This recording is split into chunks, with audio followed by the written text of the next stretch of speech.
வணக்கம். விசேஷமா நம்ம இலங்கை மக்களுக்காகவே தயாரான இந்த சுவாரஸ்யமான ஆய்வுக்கு உங்களை நான் ரொம்ப உற்சாகமா வரவேற்கிறேன். இலங்கை மாதிரி கலாச்சாரமோ ஆன்மீகமோ ஒன்றோட ஒன்று பின்னி பிணைந்த ஒரு அழகான தேசத்துல இந்த மாதிரி ஆழமான தத்துவங்களை அலசி ஆராயறது உண்மையிலே ரொம்ப பொருத்தமான ஒரு விஷயம்தாங்க. இன்னைக்கு நாம ஒரு முக்கியமான ஆன்மீக உருவகத்தை எந்த ஒரு சார்பும் இல்லாம ஒரு நடுநிலையான பார்வையிலிருந்து பார்க்க போறோம். மனித வாழ்க்கையோட 2 முக்கியமான பரிமாணங்களை இந்த மூல உரை எப்படி அணுகுதுன்னு இப்ப நம்ம ரொம்ப தெளிவா புரிஞ்சுக்க போறோம். சரி, தயாரா இருக்கீங்களா? நம்ம நேரா விஷயத்துக்குள்ள போயிடலாம். இந்த முதல் கேள்வியை கொஞ்சம் கவனிங்க. உங்க உடலுக்கு உணவு தேவை, ஆனா உங்க ஆத்மாவுக்கு என்ன தேவை? இத பார்த்த உடனே சும்மா படிச்சுட்டு கடந்து போயிட முடியாதுங்க. இது நம்மள நிஜமாவே சிந்திக்க வைக்கிற ஒரு சூப்பரான தத்துவ கேள்வி. தினமும் பசிய போக்க நம்ம எவ்வளவு உழைக்கிறோம், உடம்ப ஆரோக்கியமா வச்சுக்க பல முயற்சிகளை செய்யறோம்.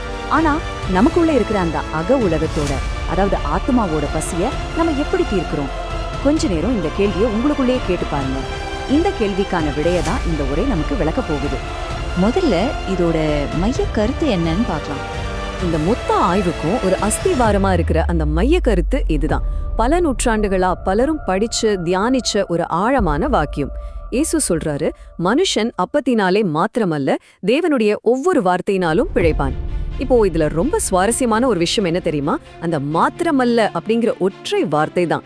உடல் வாழ உணவு தேவை அப்படிங்கிறத இது எந்த இடத்துலயும் மறைக்கல.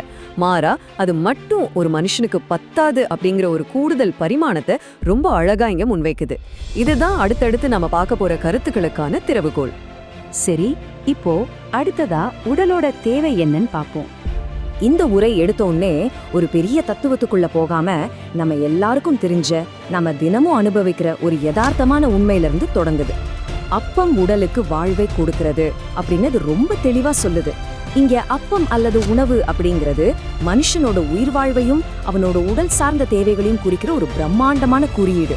நம்மளோட அன்றாட ஓட்டம், நம்ம உழைப்பு, பணம் சம்பாதிக்கிற அந்த தேடல் எல்லாமே இந்த அடிப்படை உயிர் வாழ்வுக்கான உணவை தேடிதான் அமைது அப்படிங்கிறத இந்த உரை ரொம்ப யதார்த்தமா பதிவு செய்யுது.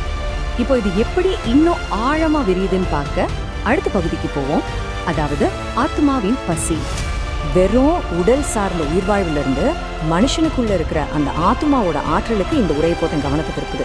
உடலுக்கு எப்படி ஒரு தீராத பசி இருக்கோ, அதே மாதிரி மனுஷனோட உள்ளத்துக்கும் அவனோட ஆத்மாவுக்கும் ஒரு பெரிய பசி இருக்கு அப்படிங்கிறத இது ஆணித்தரமா சுட்டி காட்டுது.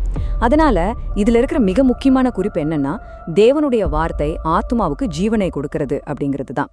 உடலுக்கு எப்படி சாப்பாடு தேவையோ அதே மாதிரி மனுஷனோட ஆத்மாவுக்கு, அதாவது அவனோட உணர்வுகளுக்கும் மனசாட்சிக்கும் கண்டிப்பா ஒரு ஆன்மீக உணவு தேவைப்படுது.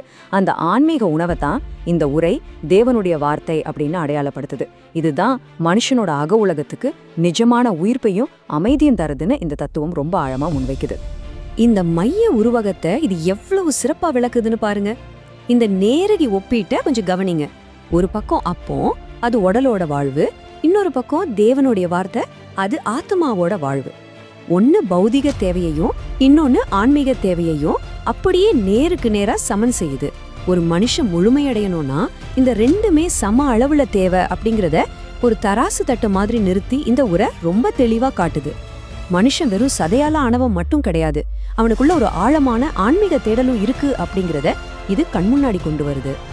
இப்போ நாம இறுதி பகுதிக்கு வந்துட்டோம். வழிகாட்டுதலும் வல்லமையும். ஒரு தத்துவார்த்தமான உருவகமா தொடங்கின இந்த கருத்து எப்படி ஒரு மனுஷனோட அன்றாட வாழ்க்கைக்கு தேவையான நடைமுறை பயன்பாடா மாறுதுன்னு பார்ப்போம். இந்த உரை முன்வைக்கிற 3 முக்கியமான விஷயங்கள் இதுதான். இந்த உரை வெறும் சிந்தனைக்கு மட்டும் இல்ல, செயலுக்கு உரியதுன்னு இது காட்டுது. முதலாவது, இன்று தேவனுடைய வார்த்தையை வாசியுங்கள் அப்படிங்கிறது. இது ஒவ்வொரு தனிநபருக்கான ஒரு நேரடி அழைப்பு. இரண்டாவது, இது வாழ்க்கைக்கு வல்லமையை தருகிறது. பல நேரங்கள்ல நம்ம மனசு சோர்வடையும் போது ஒரு மனுஷனுக்கு தேவையான அந்த உள்ளான பலத்தை இந்த வார்த்தைகள் கொடுக்குதுன்னு உரை சொல்லுது. மூணாவது, இது வழிநடத்துதலாக அமைகிறது. நாம வாழ்க்கையில எடுக்கிற முடிவுகளுக்கும் நம்ம போக வேண்டிய பாதைகளுக்கும் ஒரு உறுதியான வழிகாட்டியா இந்த ஆன்மீக உணவு செயல்படுதுன்னு மூல உரை விளக்குது. இந்த ஆழமான ஆய்வை முடிவுக்கு கொண்டு வர்ற விதமா மூல உரை முன்வைக்கிற ஒரு பவர்ஃபுல்லான இறுதி சிந்தனை இதுதான். உணவு இல்லாமல் சில நாட்கள் வாழலாம், ஆனால் தேவனுடைய வார்த்தை இல்லாமல் ஆத்துமா பலவீனமாகிவிடும். இது ஒரு மிகப்பெரிய எச்சரிக்கையாவும் அதே சமயம் ஒரு சிறந்த விழிப்புணர்வாவும் இருக்கு. சாப்பாடு இல்லைன்னா உடல் எப்படி கொஞ்சம் கொஞ்சமா மெலிஞ்சு போகுமோ, அதே மாதிரி ஆன்மீக உணவு இல்லைன்னா ஆத்துமா பலவீனம் அடையும். இந்த தத்துவவார்த்தமான கட்டமைப்பு உங்களுக்குள்ள என்ன மாற்றத்தை ஏற்படுத்துது? உங்க உடல் சார்ந்த தேவைகளுக்கும் ஆன்மீக தேவைகளுக்கும் இடையிலான அந்த முன்னுரிமைகளை நீங்க எப்படி பேலன்ஸ் செய்றீங்க? இத கொஞ்சம் ஆழமா சிந்திச்சு பாருங்க. இதுதான் இன்னைக்கு உங்களுக்கான சிந்தனை. மீண்டும் இதே மாதிரி இன்னொரு சுவாரஸ்யமான பதிவுல உங்களை சந்திக்கிறேன்.